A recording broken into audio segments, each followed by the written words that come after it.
नमस्कार दोस्तों, मैं advocate Vishnudhari Singh legal channel में आप सभी दर्शकों का स्वागत करता हूं।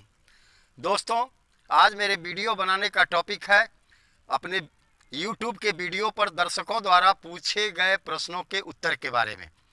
तो आइए दोस्तों, अपने दर्शकों के एक एक प्रश्न का उत्तर हम बारी बारी से देते हैं। पहला प्रश्न है दोस्तों गणेश कुमार जी का। इन्होंने पूछा है कि एक ही व्यक्ति के दो नाम हैं और उन्होंने दोनों नाम से दो जगह संपत्ति खरीदी। अब आधार कार्ड भी एक नाम से बना है और दूसरे जगह दूसरा नाम है, परेशानी खड़ी हो रही है और संपत्ति को बेचने में भी परेशानी खड़ी हो रही है। ऐसी परिस्थिति में मैं अपना नाम कैसे सुधरवाऊं? तो आइए इसका उत्तर समझें। गणेश कुमार जी, आप परेशान न हो। सबसे पहले आप एक फर्स्ट क्लास मजिस्ट्रेट के पास से एक एफिडेविट बनाएं।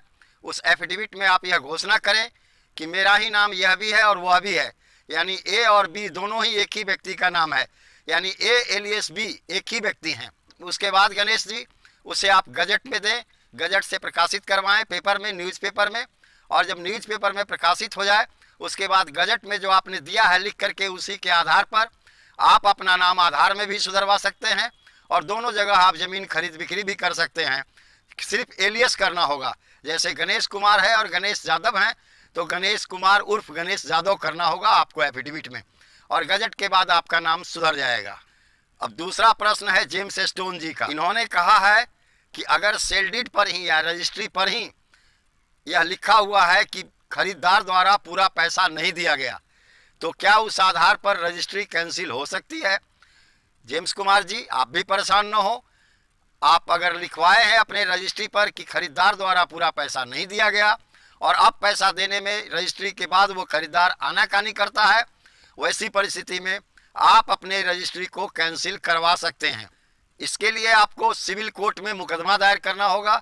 चूँकि मामला काफ़ी दिन का हो गया है, इसलिए सिविल कोर्ट के द्वारा ही इसका फैसला किया जा सकता है।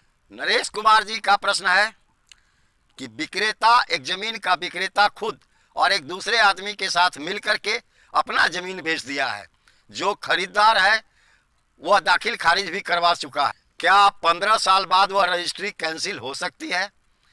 नरेश कुमार जी, अब आपकी रजिस्ट्री कैंसिल नहीं हो सकती, क्योंकि लिमिटेशन एक्ट का आर्टिकल 65 कहता है कि कोई भी दस्तावेज को 12 साल तक ही कैंसिलेशन सूट में ले जाकर चैलेंज किया जा सकता है। चूँकि लिमिटेशन से आपका मुकदमा बार्ड हो गया है, अतः ऐसी परिस्थिति में अब आप अपने रजिस्ट्री को, अपने द्वारा 15 साल पहले किए गए रजिस्ट्री को कैंसिल नहीं करवा सकते हैं। अब अगला प्रश्न है दोस्तों ज्ञानचंद सिंह जी का। ज्ञानचंद सिंह जी कहते हैं कि सीलिंग एक्ट का डिग्री हमें हो चुका है और सीलिंग एक्ट के डिग्री के आधार पर ही हमें ज़मीन का दाखिल कब्जा मिल चुका है। क्या वैसी परिस्थिति में अगर मैं ज़मीन बेचूं तो खरीदार को कोई परेशानी उठानी पड़ेगी? आइए ज्ञानचंद्र जी, इसका उत्तर हम आपको देते हैं। ज्ञानचंद्र जी, अगर आप सीलिंग एक्ट का मुकदमा जीत चुके हैं, उसका डिग्री आपके पास है, आपका ज़मीन पर कब्जा भी है और दाखिल खारिज भी आपके नाम पर है, तो आप ज़मीन बेच सकते हैं और ख़रीदने वाले को इससे कोई परेशानी नहीं होगी। खरीदने वाले भी एक मालिक की हैसियत से उस ज़मीन पर दाखिल खारिज हो सकते हैं। अगला प्रश्न है दोस्तों सोनू मिश्रा जी का। इन्होंने कहा है कि एक पैतृक मकान है जिसमें एक विवाहित बेटी के पिता अपने दो भाइयों के साथ रहते थे। आज से 20 साल पहले बेटी की शादी कर दिए। ये बेटी अपने पिता की एकमात्र संतान है। इन्हें कोई भाई वगैरह नहीं है। इनके माताजी का भी स्वर्गवास हो चुका है। क्या 20 साल बाद भी हम अपने चचेरे भाइयों से, जो चचा जी के मरने के बाद उस मकान में रह रहे हैं, अपने पिताजी का हिस्सा उसमें से ले सकते हैं? सोनू मिश्रा जी, हाँ, आप उसमें हिस्सा अपना ले सकते हैं। एक विवाहित बेटी जो अपने पिता की एकमात्र संतान है, अपने पिता के सारे संपत्ति की उत्तराधिकारिणी है।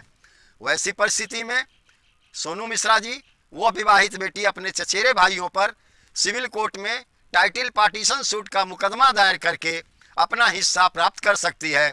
इस मुकदमे में कोई लिमिटेशन नहीं लगेगा और न कोई एडवर्स पोजीशन होगा, क्योंकि लिमिटेशन वहाँ लगता है जहाँ कोई सेल डीड वगैरह कैंसिल कराना हो, या एडवर्स पोजीशन का सिद्धांत वहाँ लागू होता है जहाँ पर कोई बाहरी व्यक्ति आपके ज़मीन को बलपूर्वक कब्जा कर लिया और आपके टाइटल को डिनाई कर रहा है, यानी उससे इनकार कर रहा है।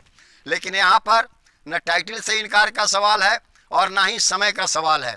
20 साल बाद भी कोई विवाहित बेटी जो अपने पिता की एकमात्र संतान है अपने चचेरे भाइयों से या चचा लोगों से अपने पैतृक मकान में अपने हिस्से की मांग कर सकती है और न्यायालय से उसे अपना हिस्सा भी मिलेगा। आप सिविल कोर्ट में जाएं, वहां टाइटल पार्टीशन सूट का मुकदमा दायर करें, अपने चचेरे भाइयों को प्रतिवादी बनाएं और निर्णय होने के बाद आपको आपका हिस्सा मिल जाएगा। धन्यवाद।